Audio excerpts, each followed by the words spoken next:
Hey guys, welcome to another StarCraft 2 commentary. This is Jeff, aka Vega, and today I'm going to be doing another demo commentary on the early Marine tank push. I've already got one commentary up here showing the build order and a lot more specifics that I'm sort of going to breeze over this time in the interest of showing more of like the mid game. But if you want the build order and all the specifics on how to build it, check out my other commentary, which is a Terran vs. Protoss. So let's get started. We've got me as the red Terran in the lower left corner, and Ray CC is the blue Terran in the upper right corner. Now, he was set on random, so I don't actually know that he's Terran yet, which is why I sent out a scout really early to find out what race he is, because I need to know in order to know what to build. So I'm going to come up here, I'm going to see the supply depot going down, and he's Terran, and so I decided to build Marine tank push. So you can see my gas going up already, and then my barracks, like I described in the other video, and I'm going to put 3 workers on the gas right away, sort of get rolling here. Start pumping out Marines as soon as my barracks finishes, get the orbital command, and then drop my factory as soon as I hit 100 gas.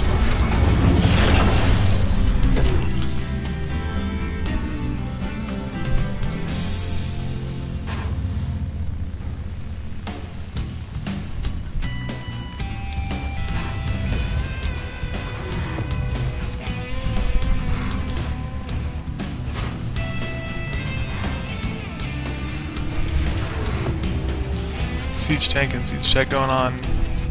A little short on gas, but there goes siege tech. And this is actually going to play a really big role earlier. I'm actually going to do well in this upcoming battle because I have siege tech and he doesn't, and you'll see that in just a second. So I've got my 4 Marines and my tank.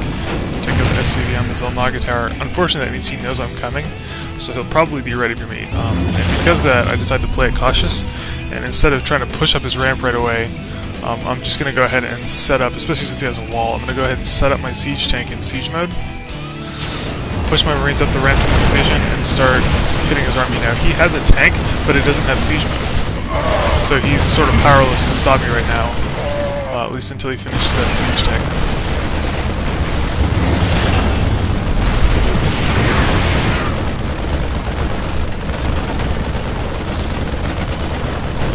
I'm going to try to push up in his base and maybe take out his 2 tanks and get a few workers. Unfortunately, my tank doesn't quite get close enough to be within the range of the other 2 tanks, so it gets destroyed immediately. And then he brings his SCV down. SCV's down to finish my ring off. But by this point, I've already been building more forces back at my base, more tanks, more Marines, and also building a starport to go up to Banshees. And so what I'm going to do now is, there's starport. What I'm going to do now is I'm going to go up outside of his base and just set up containment and make sure he can't leave his base. And that's really important for Terran, just because I'm going to expand. And so I'm already going to be ahead of him in terms of economy, because I'm preventing him from expanding by sitting at the bottom of his ramp.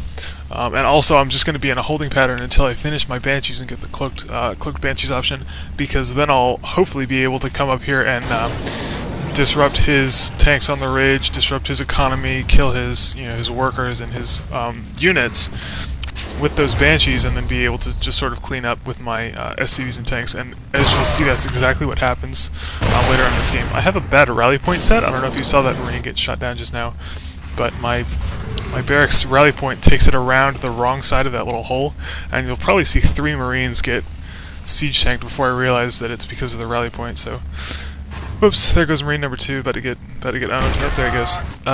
And so you can see I'm still pumping out tanks, setting up outside of his base in siege mode so he can't leave his ramp. Banshees building, Cloak is researching, my expansion's going up, and I'm already in a really good position to win this game. And that's the point where I realized, okay, rally point, fail. Okay, anyway. Banshee's going to be down here in just a second. And that's when this is really going to start getting interesting, because he doesn't have any AA yet, because he hasn't been... Well, he's been scanning me, but he hasn't... He's only built a couple Marines. Not really sure what that's all about, but that ends up costing him pretty heavily.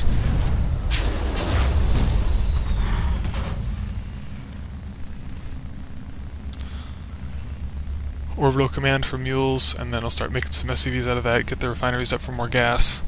And I decided to go for a second starport, just because I didn't see almost any AA. If I had have scouted a lot of, a couple of missile turrets or some marines or something, I probably would have gotten a second factory instead of a second starport.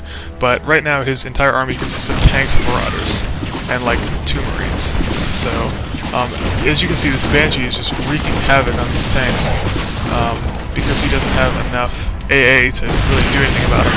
Plus the fact that when I have an air unit over that ridge, my tanks have vision on the ridge, so I can hit the buildings on top of the ridge from siege mode. I think Cloak is about to finish. Yep, there it goes. And so, since he also has no detectors, except for sensor scan, which I can easily avoid, he's just going to get hosed by that Cloak Banshee. He doesn't even have an engineering bay yet for missile turrets. So I'm going to continue to make Banshees, continue to harass. I'm going to take out some workers and then go back to the tanks.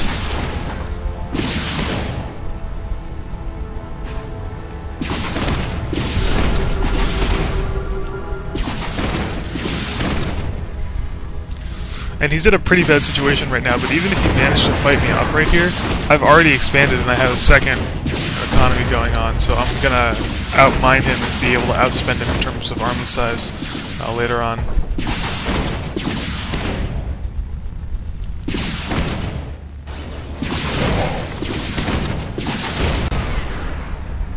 So, you can't really see it until the camera, there it goes. I have a siege tank sitting right underneath this ridge, and it's able to shoot up onto the ridge because the Banshee up there providing vision. And he's going to concede after he comes out here and tries to kill my Banshees and meets an army of 7 or 8 Marines who just take out his Vikings. And that's game.